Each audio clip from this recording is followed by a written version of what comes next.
Bismillah! Allah Allah! Hu!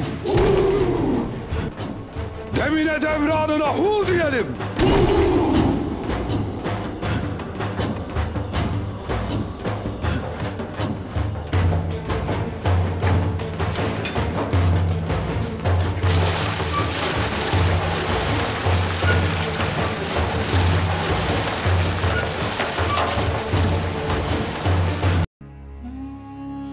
Mehmet Fetihler Sultanı muhteşem bir ilk bölüm ile ekranlara geldi. Beklentilerin de üstünde olan bu ilk bölümde gördüğümüz Yeniçeri Ocağı'nın ağası Kurtçu Doğan kimdir ve Buçuktepe isyanı tarihte nasıl yaşanmıştır sorularına bu videomuzda yanıt verelim.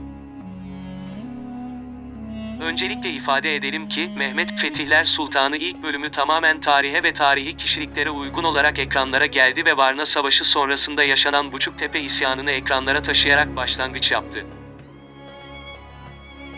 Tarihi kayıtları incelediğimizde 1444 yılında Fatih Sultan Mehmet'in tahta çıkması üzerine toplanan Birleşik Haçlı ordularına karşı tekrar Osmanlı ordusunun başına geçen 2. Murat Varna Savaşı'nı kazanmış ve bu zaferden sonra yine Manisa'ya çekilmişti. Ancak Vezir-i Azam Çandarlı Halil Paşa ise 2. Murad'ın tekrar tahta çıkmasını arzulamaktaydı. Çünkü tahtta oturan Fatih Sultan Mehmet'i destekleyen Zağnos, Şehabeddin ve Saruca Paşalarla anlaşamıyordu. Çandarlı'nın karşı çıkmasına rağmen Zağnos ve Şehabeddin Paşalar 2. Mehmet'i fetihlere, özellikle de İstanbul'un fethine teşvik ediyorlardı.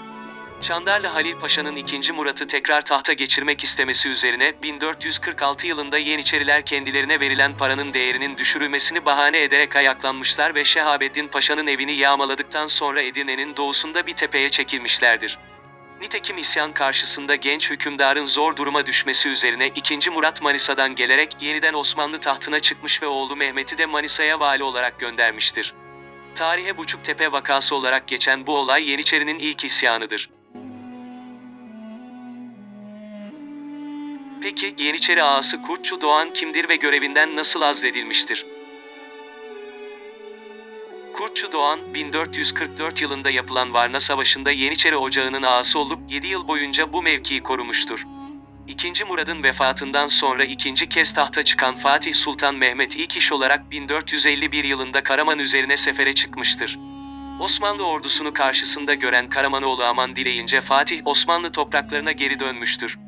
Fatih Sultan Mehmet sefer dönüşü Bursa'da iken, Yeniçeriler bu kez de sefer bahşişi isteriz diye kazan kaldırmışlar ve yolun iki tarafında silahlı saf tutarak "Padişahımızın ilk seferidir, kullara ihsan gerektir" demişlerdir.